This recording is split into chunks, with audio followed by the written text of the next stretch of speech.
సంవత్సరాల నుంచి ఈ సభలో ఉన్నాను. మంత్రిగా పనిచేశాను, ప్రతిపక్షంలో కూడా సభ్యుడిగా పనిచేశాను. నా 21 సంవత్సరాల్లో క్వశ్చన్ మీరు చదివినప్పుడు మంత్రి గారు సీట్లో లేనటువంటి మొదటి సందర్భం ఈరోజు 21 సంవత్సరాల చరిత్రలో చూశాను. కొన్ని సందర్భాల్లో ఏదైనా ప్రత్యేకమైన కారణం వల్ల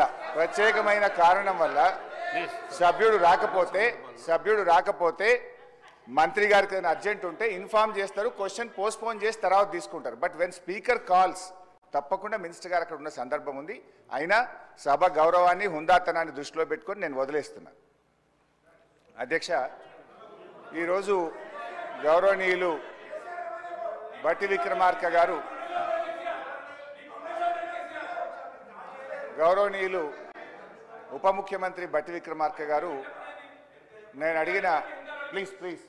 నేను అడిగిన ప్రశ్నకు వారు సమాధానం ఇచ్చారు. రాష్ట్ర ప్రభుత్వం ఎఫ్ఆర్బిఎం కింద తీసుకున్న అప్పులు 51,277 కోట్లని చెప్పారు.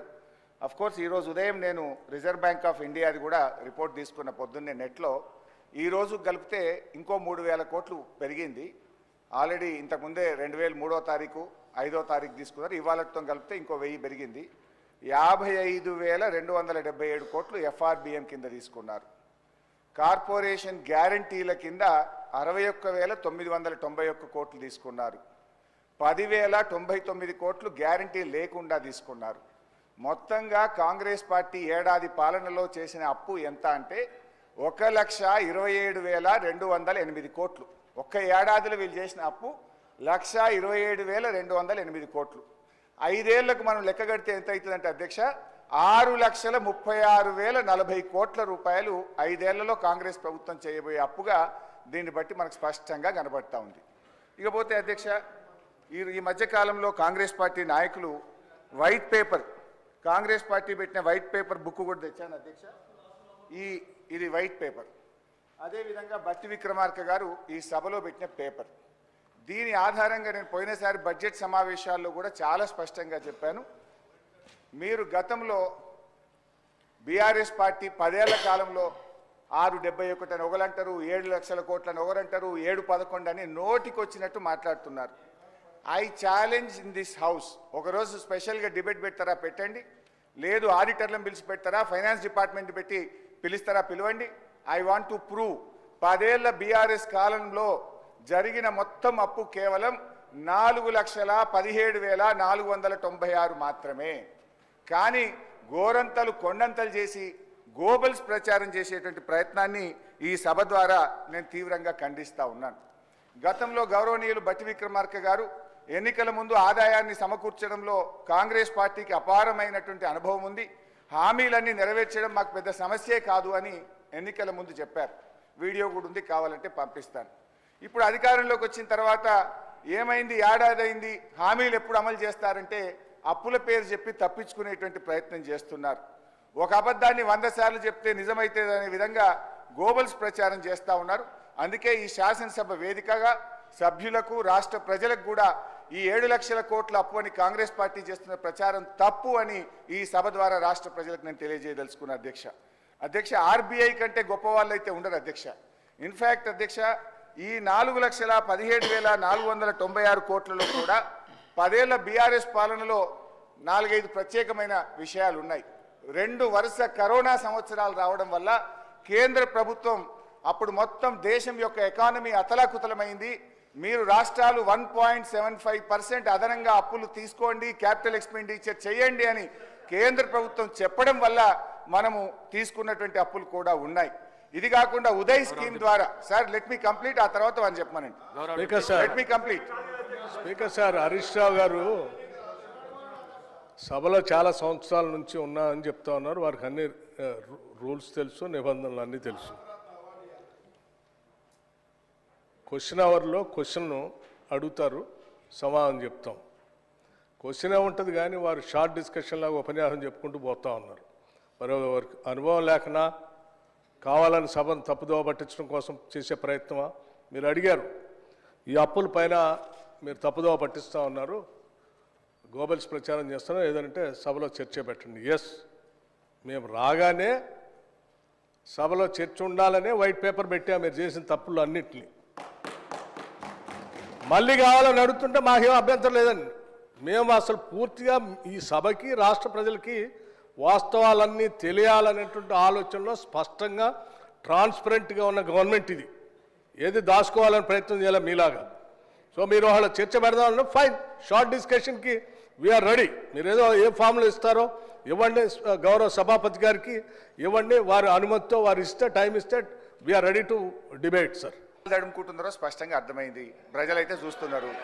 అయితే అయితే అయితే గౌరవ డిప్యూటీ స్పీకర్ గారి యొక్క సవాల్ను నేను స్వీకరిస్తా ఉన్నా. ఆల్రెడీ బీఆర్ఎస్ పార్టీ తరఫున మేము ప్రివిలేజ్ మోషన్ ఇచ్చాం. Privilege motion on honourable deputy CM we have given sir. That privilege motion is pending. Sir సభ మళ్ళీ సభను కూడా మళ్ళీ తప్పుదో పట్టిస్తున్నారు అధ్యక్ష. మళ్ళీ తప్పుదో పట్టించిన అంటే లేస్తే సత్యదూరమైన మాటలు మాట్లాడటం తప్ప వాస్తవాలు మాట్లాడితే తల పగిలిపోతారు అని ఏమైనా శాపం ఉందని నా అనుమానం అధ్యక్ష. వీళ్ళకి అస్సలు వాస్తవాలు మాట్లాడరు అధ్యక్ష, అన్ని సత్యదూరాన్ని. ఏంది ప్రివిలేజ్ మోషన్? మీరు ఆ ప్రివిలేజ్ మోషన్ ఇచ్చేది అధ్యక్ష. వీళ్ళు ప్రివిలేజ్ మోషన్ ఇస్తారా సభా నిబంధనల గురించి, సభా నియమాల గురించి? దేనికి ప్రివిలేజ్ మోషన్ అధ్యక్ష? దేనికి? నేను నిన్న చూపించాను నేను అధ్యక్ష. రూల్స్ బుక్ వాళ్ళ హయాంలో తయారు చేసింది. పాత రూల్స్ బుక్ అన్నిటిని కూడా మార్చేసి వాళ్ళకు అనుకూలంగా ఉండేటట్టుగా రూల్స్ బుక్ అంతా తయారు చేసుకొని సభలు పెట్టి ఆ రూల్స్ బుక్లో ఏం చూపించారు అధ్యక్ష? స్పష్టంగా ప్లకార్డ్స్ తీసుకొని రావద్దు, స్లోగన్స్ ఇవ్వద్దు, పొరపాట్లు అట్టు చేస్తే వాళ్ళ మీద చర్యలు తీసుకోవాలని చెప్పి అన్ని చాలా స్పష్టంగా రూల్స్ బుక్లో పెట్టి నిన్న మీరు చేసింది అధ్యక్ష. ఏం చేశారు మీరు? సభలో మీరు కానీ మీ నాయకుడు ఆనాడు ముఖ్యమంత్రిగా ఉన్నటువంటి కె చంద్రశేఖరరావు గారు సభలో చెప్పినటువంటి ఏ ఒక్క అంశాన్ని అమలు చేశారు అధ్యక్ష? సభ నిబంధనలు పూర్తిగా ఉల్లంఘించారు వాళ్ళు. హౌస్ ప్రివిలేజ్ మొత్తం పక్కదో పట్టించింది వాళ్ళు. ఒకటి కాదు, రెండు కాదు, 3 ఎకరాల భూమి బరాబర్ ఇస్తామని చెప్పారు దళితులు, గిరిజనులు. ఇచ్చారా? ఈ సభలోనే కదా చెప్పింది వాళ్ళు. ఈ సభలోనే కదా అధ్యక్ష చెప్పింది. డబుల్ బెడ్రూమ్ ఇల్లు ఇస్తా అని చెప్పారు. ఇచ్చారా అధ్యక్ష? ఉద్యోగాలన్నీ పూర్తి చేస్తా బరాబర్ అన్నారు. చేశారా? 2 భిన్నమైనటువంటి డైలాగ్స్ నేను వినిపించగలను అధ్యక్ష. బరాబర్ ఉద్యోగాలు ఇస్తాం అన్నది ఒకటి, ప్రభుత్వాలు ఏడున్నాయి ఉద్యోగాలు ఏడ తీసుకొచ్చి ఇస్తామని అడిగింది ఇక్కడ నుంచే. సభ నిబంధనలు నియమాల గురించి ప్రివిలేజెస్ గురించి వారు మాట్లాడితే ఎట్లా అధ్యక్ష? వారు ఏమన్నారు? నేను ప్రివిలేజ్ ఇచ్చారట. ఎందుకు? సభ జరిగేటప్పుడట సభలో ఏంటి ప్రభుత్వానికి సంబంధించిన అంశాలన్నీ బయట మాట్లాడకూడదు కదా, మీరు ఎట్లా మాట్లాడతారు? ఏం అధ్యక్ష నేను మాట్లాడింది ఏంటి? మీరు తప్పుడు సమాచారం ఈ రాష్ట్రానికి అప్పుల పైన ఇస్తా ఉంటే ఆ అప్పులకు సంబంధించి ప్రజలకు తెలియాలని చెప్పి 7,11,000 పైన ఉన్నటువంటి అప్పుల లెక్కలు బరాబరుగా చెప్తూ ఆ అప్పులు తీసే క్రమంలో మీరు చేసిన 66,000 కోట్ల అప్పుల్ని మేము తీర్చామని చెప్తూ అట్లాగే రైతులకు ఇంకో 21,000 కోట్ల రూపాయలు రుణమాఫీ కింద ఆపు ఇచ్చామని అన్నప్పుడు ఒక జర్నలిస్ట్ అడిగాడు, అయ్యా రైతులకు భూమి ఉన్నటువంటి వాళ్ళు అందరికి ఇస్తున్నారు, బాగానే ఉంది, మరి అసలు మా భూమి లేని మా నిరుపేద ప్రజల కూలీలకు కూడా మీరు అప్పుడేదో ఇచ్చారు కదా, ఆమె ఇస్తా అన్నారు, ఆ 12,000 ఇస్తారంటే ఎస్ అవి కూడా ఇస్తామని అన్నాం. భూమి లేని నిరుపేద కూలీలకి 12,000 కూడా ఇస్తాము, అది ఒక జర్నలిస్ట్ అడిగిన దాని మీద ఇస్తామని చెప్పిన దాన్ని అది ప్రివిలేజ్ మోషన్. నిరుపేద కూలీలకి 12,000 మేము ఇస్తామని చెప్పినట్టు మాటను ఇస్తామంటే మీకు ఏమైనా ఇబ్బందా? కూలీలకి ఇవ్వద్దా? ఏంది ఈ భూస్వాముల మనస్తత్వం? ఏంటా ఇబ్బంది? ఏం ఇబ్బంది అంటే దానికంటే ప్రివిలేజ్ మోషన్ ఇస్తారట. రైతు కూలీలకి 12,000 ఇస్తారా అని ఒక జర్నలిస్టు అడిగితే ఇస్తామని అన్నాం, అది ప్రివిలేజ్ మోషన్. రైతు కూలీలకు ఇస్తా అంటే ప్రివిలేజ్ మోషన్. ఇది ఎక్కడ ప్రివిలేజ్ మోషన్ అధ్యక్ష? ఇది ఎక్కడ ఉల్లంఘన? ఏ ఉల్లంఘన? రైట్. ఇంకోటి చెప్పారు, 7,11,000 పైన రుణం ఉంది అని తప్పుడు చెప్తున్నారు. మొత్తం తప్పులు చెప్పిందే మీరు కదా. 10 సంవత్సరాల పాలనలో తప్పు చెప్తుంది. 10 సంవత్సరాల పాలనలో తప్పు చెప్పినందుకే 6 నెలలకోసారి మర్చిపోతుంది అధ్యక్ష. వీళ్ళకి 6 నెలలకోసారి ఎందుకు పోతుంది నాకు అర్థం కావట్లే. ఆ సాధారణ ఎన్నికలప్పుడేమో ప్రజలు మొత్తం 6 నెలల క్రితం డిసెంబర్లో మొత్తం వాళ్ళని పంపించారు 2023. అది అయిపోయిన 6 నెలలకి పార్లమెంట్ ఎన్నికలు వస్తే డిపాజిట్ గలం చేసేసారు ప్రజలు. 6 నెలల తర్వాత మళ్ళీ అసలు ఇది ఏందో వాళ్ళకి ఆలోచన పోయిందేమో, అసలు రాష్ట్ర ప్రజలు అన్ని తప్పుదోలు పట్టిస్తారు. ఇది ఎక్కడ అన్యాయం అధ్యక్ష? ఇవన్నీ ప్రజలు ఇంత తిరస్కరిస్తూ ఉంటే ప్రజల కోసం పనిచేసే మా పైనట ప్రివిలేజ్ మోషన్ అంట. ఎట్లా అధ్యక్ష? మీరు అడిగారు అప్పులు ఎన్ని ఉన్నాయని, చాలా స్పష్టంగా మేమేం దాచుకోలేదు అధ్యక్ష. అప్పులు తీసుకునే ప్రతిదీ ఆర్బీఐ ద్వారా, బ్యాంకు ద్వారా నిక్కచ్చిగా స్పష్టంగా ఉంటుంది అధ్యక్ష. ఆ స్పష్టంగా ఉన్న కాగితాన్ని వాళ్ళ మేము దాయలే. వాళ్ళు ప్రతి సందర్భంలో 7 లక్షల పైన అప్పు ఉందనేది ఏది మీరు కార్పొరేషన్ గ్యారంటీస్ వాటిని ఎప్పుడు కలిపి చెప్పలే. కానీ వాళ్ళు మేము చెప్పేమే, దాచుకోలేదు కదా మీలాగా. సభను తప్పుదో పట్టించే మీరు ఎప్పుడు చెప్పలేదు. 7 లక్షల పైబడి ఉన్న మాట దాచిపెట్టారు మీరు. మేము ఇవాళ దాయలేదు. నువ్వు ప్రశ్న అడిగితే స్పష్టంగా ప్రశ్న సమాధానం చెప్పాం. దీనిపైన చర్చ కావాలన్న ఫైన్ రెడీ మేము. Sir one minute Harish Rao గారు, మీరు అడిగిన ప్రశ్నకు కరెక్ట్గా మీరు అడిగితే ఈ డైవర్షన్స్ కావు. ఈ డైవర్షన్స్ అయితే 1 అవర్ లోపల నీకు 10 క్వశ్చన్స్ ఏడాగా కంప్లీట్ అవుతాయి. దయచేసి మీరు వేరే దానికి పోకుండా క్వశ్చన్కు సంబంధిత ప్రశ్నలే అడగండి మీరు దయచేసి ప్లీజ్. హరీష్ రావు గారు. స్పీకర్ సార్, మాకు మాత్రమే నీతులు చెప్తారు, అటువైపు ఎందుకు చెప్పారు సార్? అదే మీరు ఇప్పుడు వారు మొత్తం రాజకీయ ఉపన్యాసం చేయొచ్చు, రాజకీయం అంతా మాట్లాడొచ్చు. నేను I was confined to the subject sir. నేను డీవియేట్ కాలేదు. దయచేసి మీరు మా హక్కులను కాపాడాలి సార్. వికారాబాద్ ప్రజలు కూడా చూస్తున్నారు సార్, మా హక్కులు కాపాడాలి సార్. మీరు ఇక్కడ స్టార్ట్ అయితే అధ్యక్ష, స్పీకర్ సార్, మీరు ఒక విషయాన్ని క్లారిఫై చేయాలి. ఆ రకంగా శాసించడం కరెక్ట్ కాదు సార్. అధ్యక్ష, నాకు హరీష్ రావు గారి మీద చాలా హరీష్ రావు గారి మీద చాలా గౌరవం ఉంది అధ్యక్ష. వారు సీనియర్ సభ్యులు, గతంలో 10 ఏళ్ళు ఉన్నారు, అంతకుముందు కూడా ఉమ్మడి రాష్ట్రంలో ఉన్నారు, ఇప్పుడు కూడా ఉన్నారు అధ్యక్ష. వారు మాట్లాడితే పదే అసలు సభాపతి అన్నా సభా స్థానం అన్నా గౌరవం లేకుండా వాళ్ళు మాట్లాడుతుంటే ఎట్లా అధ్యక్ష? నిన్న అధ్యక్ష నేను చూశాను బీఎస్సీ సమావేశం జరిగేటప్పుడు అధ్యక్ష వీళ్ళు చేసింది ఏంది? బీఎస్సీ సమావేశం జరిగేటప్పుడు నిన్న కూడా నిరసన చెప్పిపోయారు అధ్యక్ష. నేను అందుకే చెప్తాను, బీఎస్సీ సమావేశం జరుగుతూ ఉంది. 10 ఏళ్ళు బీఎస్సీలో ఏం చేసావు అధ్యక్ష? మీకు సభకి రాష్ట్ర ప్రజలకు కూడా తెలియాలి ఏం చేసావు అధ్యక్ష. బిజినెస్ సభలో ఏం బిజినెస్ జరగాలనేది అధ్యక్ష సభలో ఏం బిజినెస్ జరగాలో, ఎన్ని రోజులు జరగాలనే పైన సభాపతి స్థానంలో ఉన్నటువంటి పోచారం శ్రీనివాసరెడ్డి గారు అక్కడ కూర్చునేవాళ్ళు, అవతల నుంచి మీరు వచ్చేవాళ్ళు, యువతల నుంచి సిఎల్పి నాయకుడిగా, ప్రతిపక్ష నాయకుడిగా నేను కూడా ఆ బీఎస్సీ మీటింగ్లో ఉన్నాను. ప్రతి సందర్భంలో ప్రభుత్వ పరంగా ముందుగా ప్రతిపక్షాలు అడిగి మీరేం చెప్పాలనుకుంటున్నారు, ఎన్ని రోజులు కావాలి మేము చెప్పేవాళ్ళం. చెప్పి ఈ అంశాలన్నీ తీసుకోవాలి, ఇన్ని రోజులు కావాలంటే సరే. అప్పుడు గౌరవ ముఖ్యమంత్రి గారు చంద్రశేఖరరావు గారు కానీ లేకపోతే వారి తరఫున హరీష్ రావు గారు కానీ వచ్చేవాళ్ళు. వచ్చి వాళ్ళు ఏం చెప్పేవాళ్ళు అధ్యక్ష? రైట్, చాలా సంతోషం, మీరు ప్రతిపక్ష పార్టీగా మీరు ఏ అంశాలు తీసుకోవాలనుకుంటున్నారో ఆ అంశాలన్నింటినీ గౌరవ సభాపతి గారికి ఇవ్వండి, ఎన్ని రోజులు నడపాలనుకుంటున్నారో అన్ని రోజులు కూడా రాసివ్వండి, మేము కూడా ఆ అంశాలన్నీ రాసిస్తాం. మిగతా ప్రతిపక్షాలకు సంబంధించిన వాళ్ళు అందరూ వారికి ఇచ్చిన తర్వాత వారు పరిశీలన చేసి ఏ అంశాలు తీసుకోవాలి, ఎన్ని రోజులు నడపాలని నిర్ణయం చేస్తారో సభాపతి గారికి ఒప్పచెప్దామని లేచి వచ్చేవాళ్ళం. లేదు నేను ఎక్కడ చెప్పాలంటే లేదు, అట్లా కరెక్ట్ కాదు, సభాపతి గారు రాసిచ్చాం, వారే నిర్ణయం చేస్తారు, మనం అంతా సభ వారు చెప్పినట్టు నడవాలని ఫైన్ అని చెప్పి 10 ఏళ్ళు అదే నడిపాం అధ్యక్ష. కానీ నిన్న మాత్రం ప్రసాద్ కుమార్ గారు సభాపతి స్థానంలో ఉంది, మేము కూడా అదే ప్రొసీజర్ని ఫాలో అవుదాం, మీరు రాసి ఇవ్వండి మేము రాసిస్తామని అంటే లేదు ఇప్పుడు ప్రసాద్ కుమార్ గారు సభాపతి గారు నిర్ణయం చేయడానికి లేదు, మీరు ఇప్పుడే చెప్పాలను. అధ్యక్ష, సభాపతి స్థానం అప్పుడు అదే ఇప్పుడు అదే. అప్పుడు పోచారం శ్రీనివాసరెడ్డి గారు ఉన్నారు, ఇప్పుడు ప్రసాద్ కుమార్ గారు ఉన్నారు. సభాపతి స్థానం ఏం మారలేదు అధ్యక్ష, మనుషులు మాత్రమే మారారు. పోచారం శ్రీనివాసరెడ్డి గారు ఉన్నప్పుడు ఏ నిబంధనలు అయితే పాటిస్తున్నామో ప్రసాద్ కుమార్ గారు ఉన్నప్పుడు కూడా అదే నిబంధనలు పాటించాలి కదా. ఎందుకు మీరు దాన్ని వదిలేసి లేచి బీఎస్సీలో సభాపతిని మొత్తం అందరిని అవమానించేటట్టు కాగితాలు పడేసి బయటకు వెళ్తారు అధ్యక్ష? ఇదే నా సభాపతి స్థానానికి మీరు ఇచ్చే గౌరవం? ఏం ప్రసాద్ కుమార్ గారు స్పీకర్ కాదా?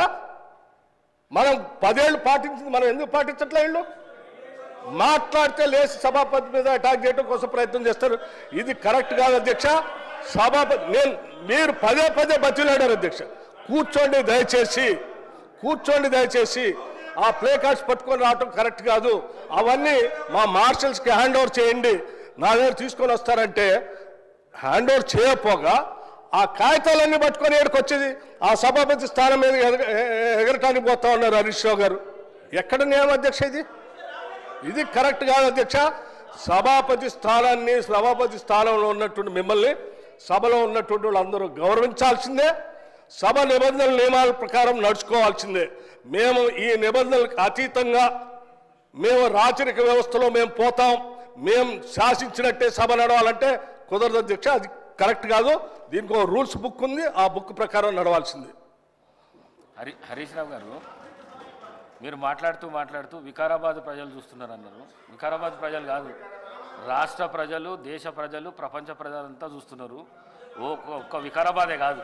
దయచేసి ప్లీజ్ సార్, ఇప్పుడు ఒక విషయం, అవును, ఈ సభ జరుగుతున్న తీరును రాష్ట్ర ప్రజలు, సిద్దిపేట ప్రజలు, వికారాబాద్ ప్రజలు, దేశ ప్రజలు అందరూ చూస్తున్నారు. సభలో జరుగుతున్న తీరును ప్రజలు గమనిస్తున్నారు.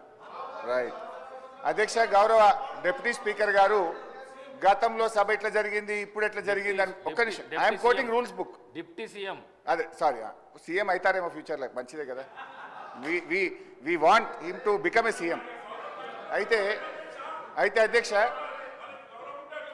గారు, మీరు మాట్లాడుతూ డిప్యూటీ స్పీకర్ అన్నారు. డిప్యూటీ స్పీకర్ కాదు, డిప్యూటీ సీఎం. ఓకే, గౌరవ డిప్యూటీ సీఎం గారు, ఇంతకుముందు వారు డిప్యూటీ స్పీకర్ గా పనిచేసినారు. మాకు పాత మిత్రబంధం ఉంది వారికి నాకు. అయితే అధ్యక్ష గౌరవ డిప్యూటీ స్పీకర్ గారు, డిప్యూటీ సీఎం గారు గతంలో ఇప్పుడు ఉన్న రూల్స్ గురించి మాట్లాడారు. I'm quoting rules book sir, assembly rules book, page number 86, paragraph number 232(2), public accounts committee గురించి. The committee shall have the power to indicate in the proposed time table the different hours at which the various stages of bills and other business shall be completed. అంటే BAC కమిటీకి power ఉంది. Shall, అక్కడ ఏమన్నది? Shell have the power అని స్పష్టంగా చెప్పిండ్రు. బిఏసిలో ఏ బిల్లులు పెట్టాలి, ఎప్పుడు పెట్టాలని చర్చించిన తర్వాతనే పెట్టాలని రూల్స్ బుక్ చెప్తుంది. నిన్న నేను రూమ్లో కూడా మీ ముందు చెప్పింది కూడా నేను, సార్ బిల్లులు మాకు బిఏసిలో చర్చించకుండానే 2 బిల్లులు సభలో ప్రవేశపెట్టారు, ఇది తప్పు అని నేను రూల్స్ బుక్ ఆధారంగా మాట్లాడినా. నేను రూల్ మాట్లాడినా కానీ బట్టి గారేమో లేని ఆవేశం తెచ్చుకొని కాంగ్రెస్ పార్టీ చేసిన అప్పులు బయటపడుతున్నాయని చెప్పి సభను తప్పుదో పట్టించడానికి వారు ఉపన్యాసం చేశారు. నేను ఉపన్యాసంలోకి పోను, నేను అప్పుల గురించే మాట్లాడతాను. గౌరవ బట్టి విక్రమార్క గారు చెప్పిన లెక్క ప్రకారంగా 1,27,208 కోట్ల రూపాయలు ఏడాది కాలంలో కాంగ్రెస్ ప్రభుత్వం అప్పు చేసింది. 1,27,000 అంటే 5 ఏళ్లలో లెక్క పెడితే ఇది 6,36,000 కోట్లు అవుతుంది. 10 ఏళ్ల బీఆర్ఎస్ పాలనలో 4,17,000 అయితే మీరు 5 ఏళ్లలోనే ఈరోజు 6,36,000 చేయబోతున్నారు. తర్వాత ఇంకొక విషయం నేను మీకు ద్వారా క్లారిఫై చేయాలనుకుంటున్నా. గౌరవనీయులు బట్టి విక్రమార్క గారు, మేము ప్రివిలేజ్ మోషన్ దేని మీద ఇచ్చామో మీరు క్లారిఫై చేయాలి. దాదాపు 20 మంది కాంగ్రెస్ బీఆర్ఎస్ ఎమ్మెల్యేలు అందరం మీ దగ్గరికి వచ్చి మేము ఇచ్చిన ప్రివిలేజ్ మోషన్ దేని మీద అధ్యక్ష మీరే చెప్పాలి. వారేదో నేను మధురైలో మాట్లాడిన దాని మీద ప్రివిలేజ్ మోషన్ ఇచ్చినామని సభను తప్పుదో పట్టించే ప్రయత్నం చేసినారు. మేము ప్రివిలేజ్ మోషన్ ఇచ్చింది వాస్తవ అప్పులు 4,17 అయితే 7 లక్షల కోట్లు అని చెప్పి వీళ్ళు సభను తప్పుదో పట్టించారు. పోయిన బడ్జెట్ స్పీచ్లో తప్పుడు ఫిగర్ చెప్పారని చెప్పి గౌరవ ఉప ముఖ్యమంత్రి గారి మీద మీకు ప్రివిలేజ్ మోషన్ ఇచ్చాం. కానీ వారు ఇప్పటిదాకా ఏం మాట్లాడినరు? లేని ఆవేశం తెచ్చుకొని వ్యవసాయ కూలీలకు ఇయ్యద్దా, మీరు దాని మీద ప్రివిలేజ్ మోషన్ ఇస్తారా అన్నారు. తొందరగా ఈమనే మేము అడుగుతున్నాం. వ్యవసాయ కూలీలే కాదు 6 గ్యారంటీలు అమలు చేయండి. మొదటి శాసనసభలో చట్టబద్ధత తెస్తా అన్నారు, చట్టబద్ధత తేండి అనే మేము అడుగుతా ఉన్నాం. అయితే అధ్యక్ష మీ ద్వారా మళ్ళీ నేను కోరుతున్నా, నేను బట్టి గారి సవాల్ను స్వీకరిస్తున్నా. ప్రివిలేజ్ మోషన్ అప్పుల మీద తప్పుడు ప్రచారం మీద మీకు ఇచ్చాము, దాన్ని ఈ శాసనసభలోనే అలో చేయండి. వీలైతే సభా కార్యక్రమాలు సస్పెండ్ చేసి ఇప్పుడే దాని మీద చర్చ పెట్టినా మాట్లాడడానికి మేము సిద్ధంగా ఉన్నాం. లేదు మీ కన్వీనియన్స్ ప్రకారంగా ఈ సమావేశాలు ముగిసే లోపు అప్పుల మీద మీరు చర్చ పెట్టండి, వాస్తవాలు రాష్ట్ర ప్రజలకు తెలవాల్సినటువంటి అవసరం ఉంది, దయచేసి మా ప్రివిలేజ్ మోషన్ను మీరు అలో చేయాలని చెప్పి మిమ్మల్ని కోరుతా ఉన్నాం.